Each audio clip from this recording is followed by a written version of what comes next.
Olá, gente! Estamos de volta aqui no terceiro episódio da nossa primeira temporada do PL Cast aqui da cidade de Bicas. Essa temporada serve para a gente conhecer os nossos pré-candidatos à Câmara Municipal da cidade de Bicas e hoje eu tenho a honra de receber aqui para se apresentar para a gente a Angélica da Água Santa e ela vai falar um pouco sobre a trajetória dela. Enfim, você vai conhecer, então eu te convido. Não vou falar nada sobre ela, assim como eu não falei sobre ninguém, porque eu já vou começar com a nossa primeira pergunta, a mais importante. Quem é Angélica da Água Santa? Grazi, eu gostaria de falar com você assim, da onde eu comecei tudo na minha vida. Sim. Sou filha de Geraldo de Almeida Santos, um ferroviário de Bicas. Minha mãe era costureira de São João Nepomuceno. Eu fui criada na Clarimundo de Oliveira. Há muitos anos, a Clarimundo de Oliveira, ela era uma rua muito simples, sabe? E a gente conviveu lá com pessoas que hoje a gente, né, ainda tem o prazer de conviver, graças a Deus está todo mundo bem. Muito bom, né? Era uma rua muito humilde por ser periferia. Então, nós fomos criados aquela infância de 50 anos atrás, e a gente era criado junto com todos os vizinhos, porque naquela época não tinha o assistencialismo que hoje tem. Então, quem era assistencialista eram os vizinhos.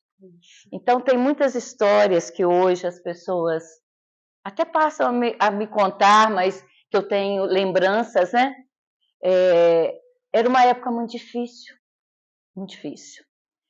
E como as pessoas eram muito carentes ali na nossa rua, muitas das vezes, eu sei que eu estou falando aqui, mas a gente vai lembrar.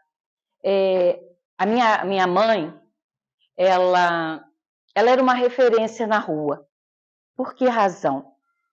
Porque as pessoas, quando tinham necessidades até de comida, naquela época existiam umas latinhas que era de goiabada, sabe?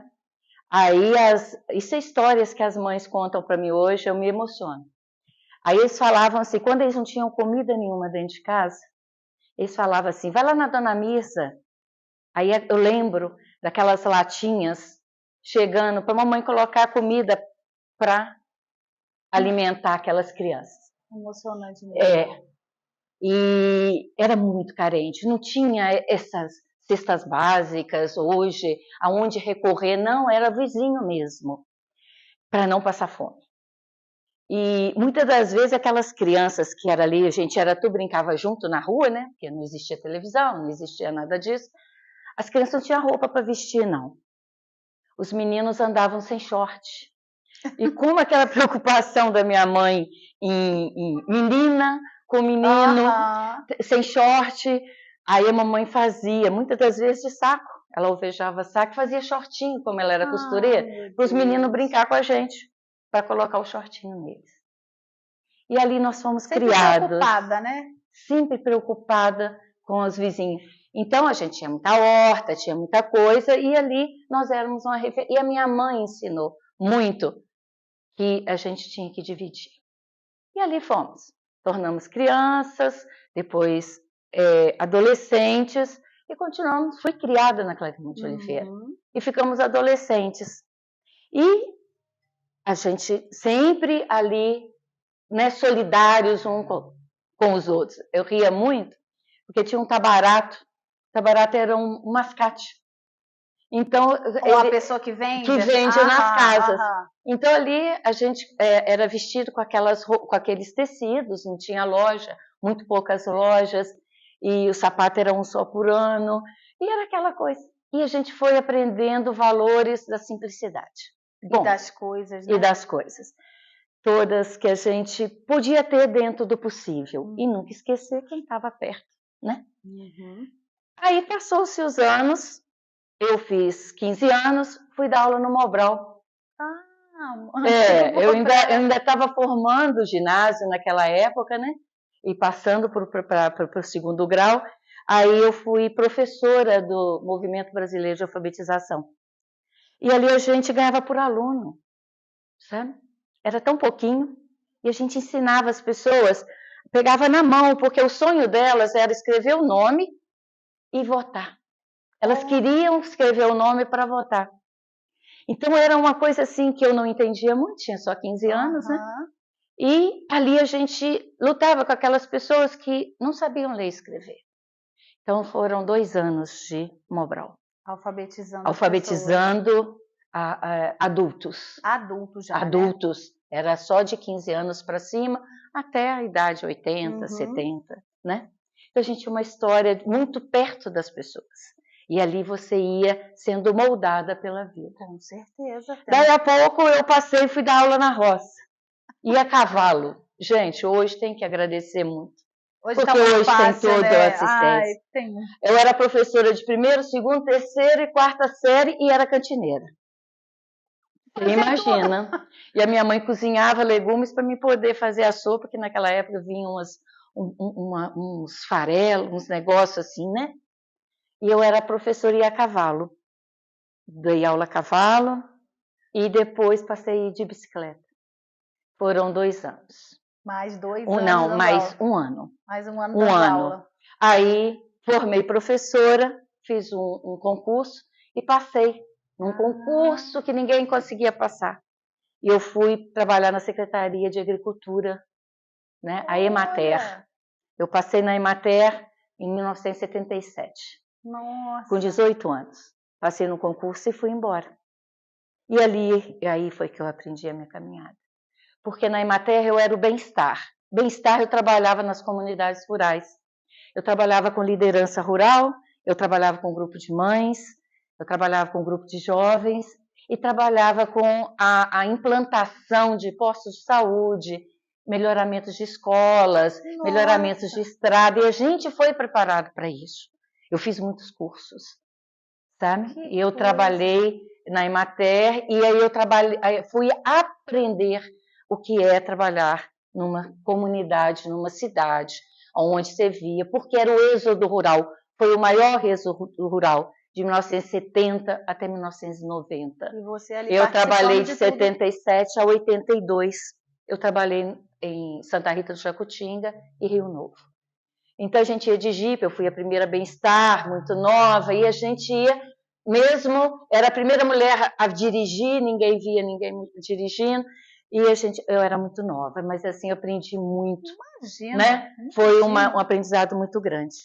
E depois me casei, tive 2 filhos e passei a ser empresária. Saí da Emater, morei no Rio de Janeiro e fui ser empresária.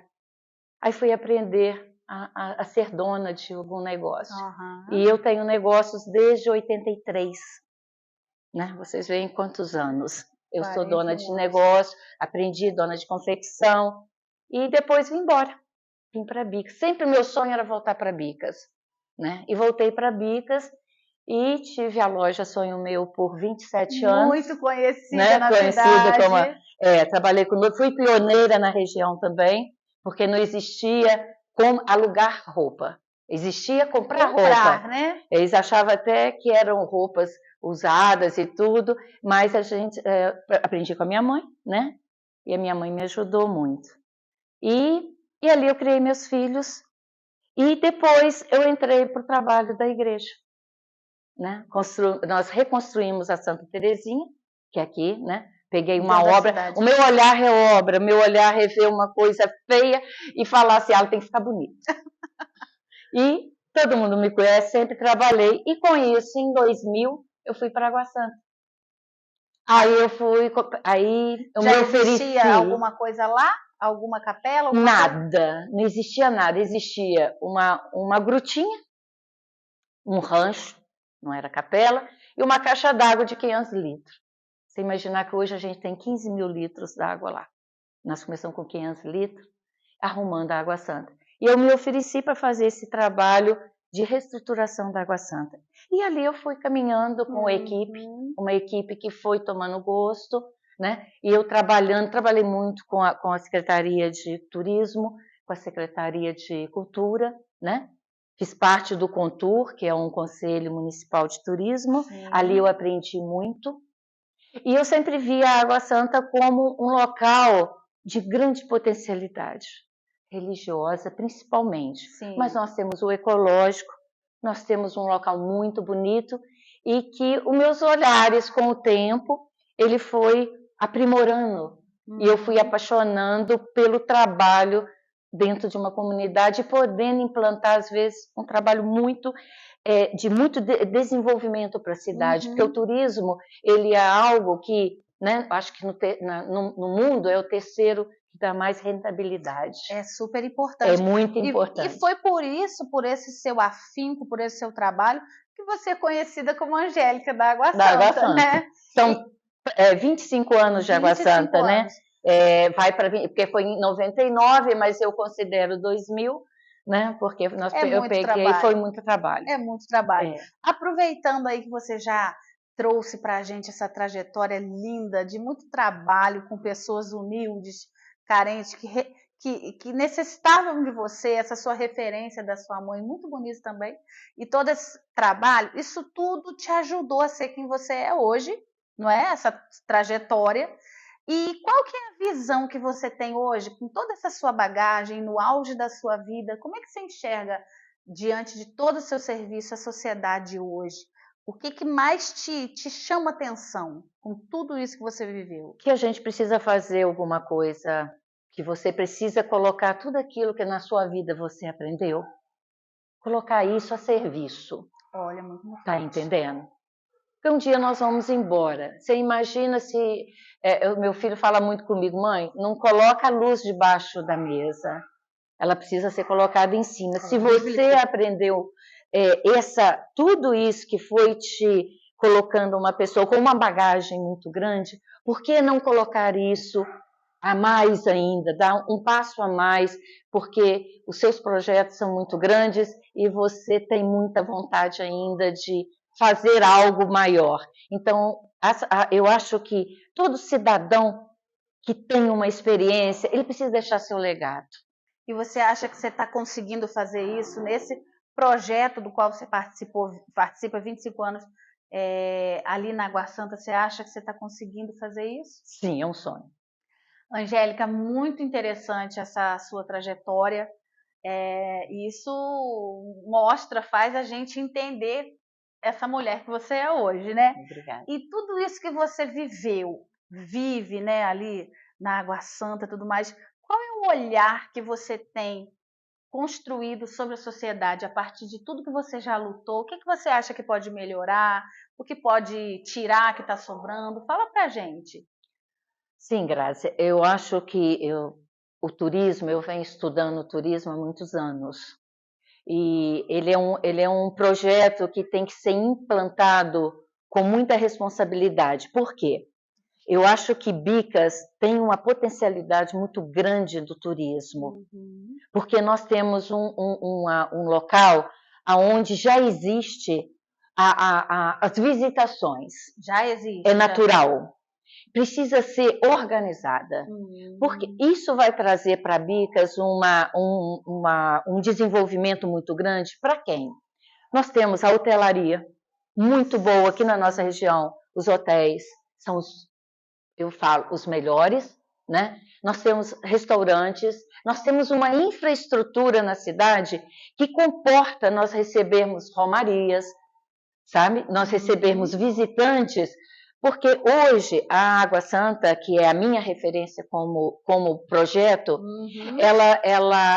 90% são visitantes de fora. Olha! Nós temos uma média de romarias de todo final de semana, está tendo sábado e domingo. Então, e é natural. E só falta organizar isso, quem vai ser beneficiado? É o povo de Bicas. Então, esse trabalho que eu tanto tenho de entusiasmo, ele se refere-se a um turismo de sustentabilidade. A administração pública, ela tem a sua responsabilidade. E nesse momento eu te faço uma pergunta para você continuar aí, que a gente está com o raciocínio aí antenado. Você falou que precisa ser um pouquinho mais organizado, ter mais um tipo de estrutura. A política pode mudar isso? Ela é essencial. Ela é essencial. Por quê? que a política é o bem para todos. Se a gente tem algo que é natural na nossa cidade, que precisa ser organizado, tem que começar, porque lá é um local mais ou menos público, porque nós temos a associação que cuida lá, mas ela tem que ter uma ligação direta com o poder público, por causa da responsabilidade em receber tanta gente. Nós não podemos caminhar sozinhos, nós temos que caminhar. E a política, ela nos traz uma segurança jurídica, porque a gente se torna mais firme, mais forte, mais responsáveis, para que a gente tenha um processo de crescimento sendo respeitado e também assumido por todos. E as verbas específicas, e as verbas específicas. Que vem para turismo, exatamente, para essa questão do meio ambiente, né? Então, tá junto, exatamente. Então, a gente tem muita coisa a trazer de bom dentro de um turismo, que hoje mesmo eu tenho um exemplo. Nós recebemos aí uma médica de Belo Horizonte, que um cidadão biquense, ela perguntou qual é o ponto turístico que tem em Bicas. Ele falou, na Água Santa, vou te levar lá. E eu estava lá. Então, naquele momento, a pessoa ficou assim, tão gratificada de termos um local onde a gente recebe um visitante com responsabilidade, porque tudo tem que ser. E nós temos não só Água Santa, nós temos aqui locais mas muito, muito importante dentro de Bicas. Que traz a nossa história. E as pessoas gostam. E você, por trabalhar com isso, tem esse conhecimento, né? Sim, já há muitos anos. Eu já vou entrar numa outra pergunta mais afunilada para a sua pessoa. Diante dessas possibilidades que você está falando aí de estruturar a Água Santa para virar uma referência, para o pessoal que está nos ouvindo, o que você, hoje, como pré-candidata a vereadora, se a sua pessoa assumisse uma cadeira na Câmara Municipal, quem está te ouvindo pode acreditar que esse turismo ecológico na cidade ia ter alguma mudança? Com certeza. É uma oportunidade que eu gostaria de ter para que tudo o que eu sempre planejei, também já venho executando, possa ser concluído, sabe? Dentro de um patamar mais elevado, onde a gente tem acesso a um circuito turístico que é o nosso, que a gente tem regional, que inclui várias cidades, né? E você, como uma vereadora, a gente tem mais acesso a esse circuito, e esse circuito vai trazer para nós coisas assim, sem precedentes de desenvolvimento. Que uma Angélica CPF apenas não conseguiria, não consegue. Mas investida de um cargo público conseguiria. Porque nós temos verbas municipais, nós temos verbas estaduais, temos verbas federais. E com isso, a gente consegue fazer um planejamento aonde vai atingir um raio muito grande de pessoas e também de lugares. A gente não pensa só num lugar. Você tem que fazer um tour dentro da cidade para que as pessoas possam conhecer vários lugares. Sim. E cada um sendo programado e organizado para receber essas pessoas.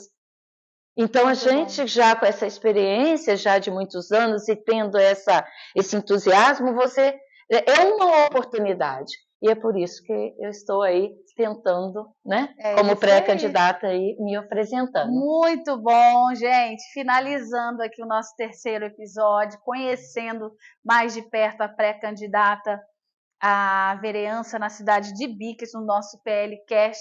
Quero agradecer muito e tem uma palavra final para deixar para o pessoal? Sim, eu queria agradecer essa oportunidade, tá? Porque para que a gente possa pleitear qualquer coisa, a gente precisa ter a segurança do que está querendo, porque é assim que a gente se mostra, né, com transparência, e eu acredito que eu terei não só oportunidade no turismo, mais nessa parte do assistencialismo e por essa vivência que eu sempre trabalhei dentro de Bicas, como eu falo, eu amo Bicas, né? Uhum. Eu tenho um olhar biônico, assim, crítico também para a nossa cidade e que eu acho que eu posso contribuir, assim, com a minha experiência e o meu trabalho, né? Que eu posso oferecer isso à nossa comunidade. Muito bom. Aqui quem falou com vocês foi Graziélia Diversi. Eu me despeço desse PLcast, mas te convido para o próximo episódio conhecer mais um pré-candidato a vereador pelo PL.